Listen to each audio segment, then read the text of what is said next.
c'est ce qu'on a à date. On sait que le matériel double-sided qu'on a utilisé sur la page permet un affichage de deux matériaux différents, okay, de chaque côté. Pour être capable de les visualiser, il suffit de passer en mode High Quality, puis on va être capable de voir les deux matériaux. Ce qui va être quand même pratique parce qu'on réalise que le texte ici est inversé.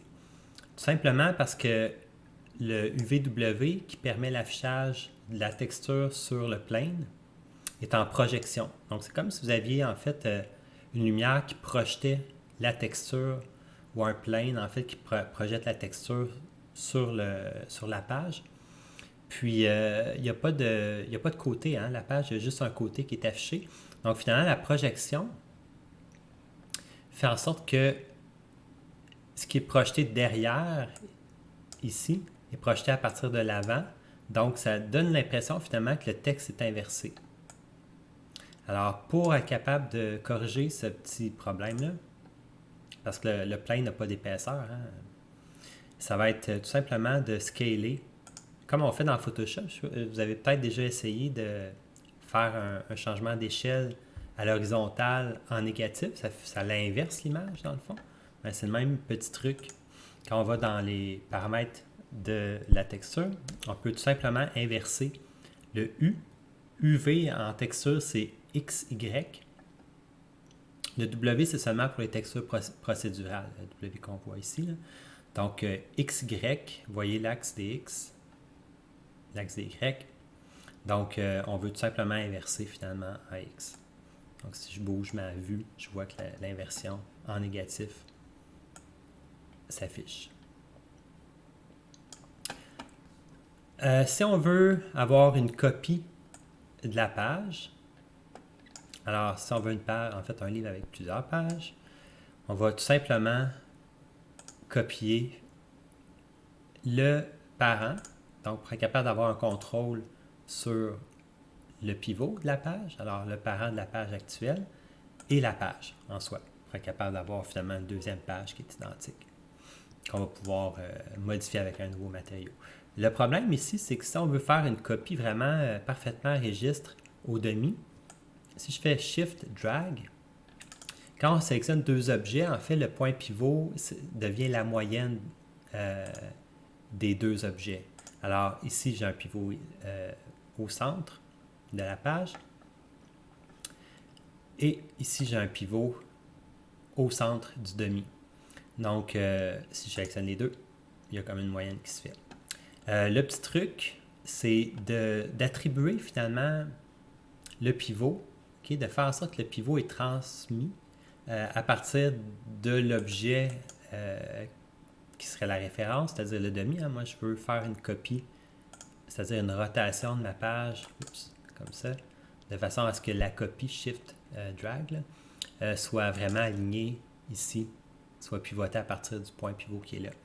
Donc, le petit truc, c'est de passer en mode pic, sélectionner un objet. Vous voyez que le pivot vient de se réorienter selon l'objet. Si je passe ici dans les modes de pivot, je peux choisir le dernier qui s'appelle Use Transform Coordinate System. Donc finalement, il va comme tout simplement apposer le pivot de l'objet sélectionné sur le pic que j'ai choisi ici, là, en bas, demi 1. Il vient d'être ajouté parce qu'il a été mis en mémoire, si on veut, à partir du pic. Alors là, si je fais une copie de ma page, vous voyez que c'est beaucoup plus simple. Je peux copier parfaitement ma page à partir de son centre. Donc, ce que je vais faire, en fait, je vais copier les deux items à partir du point pivot du parent. Puis ça va me permettre d'avoir un petit contrôle aussi sur la page 2, que je vais d'ailleurs renommer. Parce que quand on a deux objets identiques, ça peut être complexe. Page 2.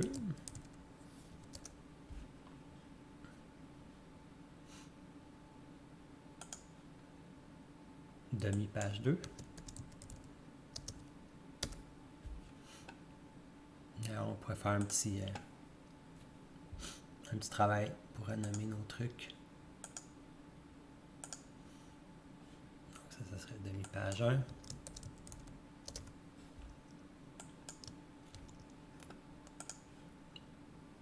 Page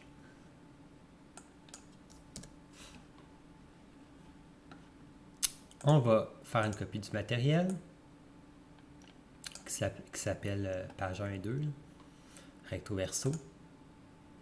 Donc ici, je vais renommer page 3 et 4 pour être un petit peu plus cohérent par rapport à mes pages, là.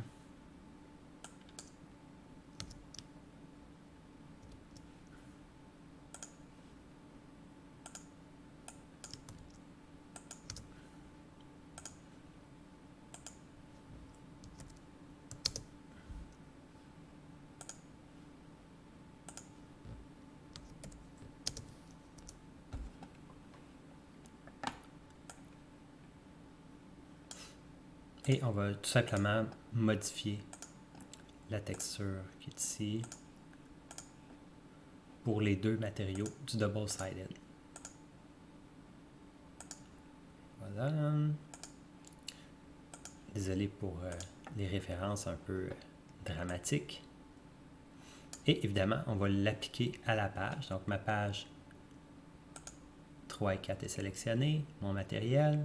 On voit les petits triangles là, autour de la boîte, ça veut dire que quand ils sont blancs, ça veut dire que l'objet, le matériel, pardon, est appliqué sur un des objets de la scène. Ici, on voit qu'il n'y a pas de petit triangle, ça veut dire qu'il n'a pas été encore appliqué.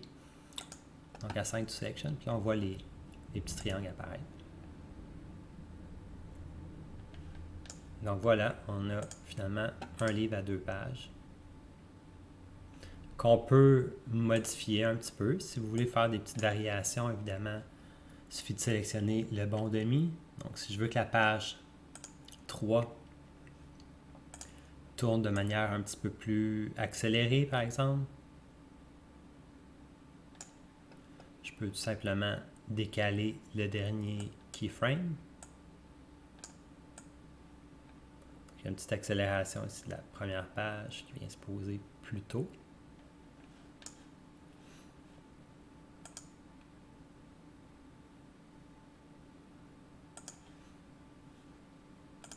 On peut jouer aussi avec la première. Donc, premier demi.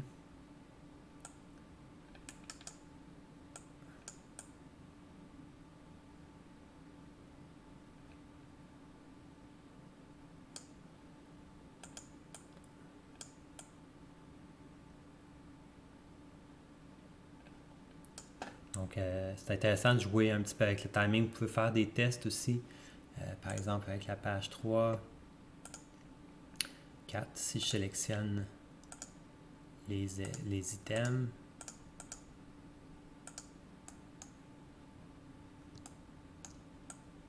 je peux voir si, bon, par exemple, si je fais un petit décalage au niveau de l'animation, juste pour donner un petit effet. Si vous faites ça, par contre, étant donné qu'il y a plusieurs bennes, il va falloir faire des petits correctifs. Donc, par exemple, la page 2 ici, si elle rentre dans la première, il va falloir faire des petites modifications. Donc, ici, changer le bend. Souvent, en fait, je vais comme interagir avec les clés directement ici. Ça, c'est le coin.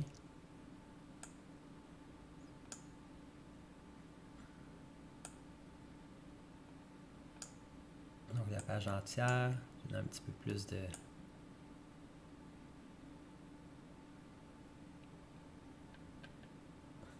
Encore un petit problème ici.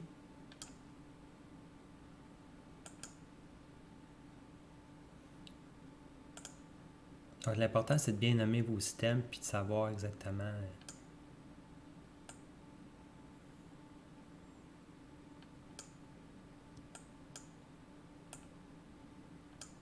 qu'est-ce qui fait que finalement ça agit un sur l'autre.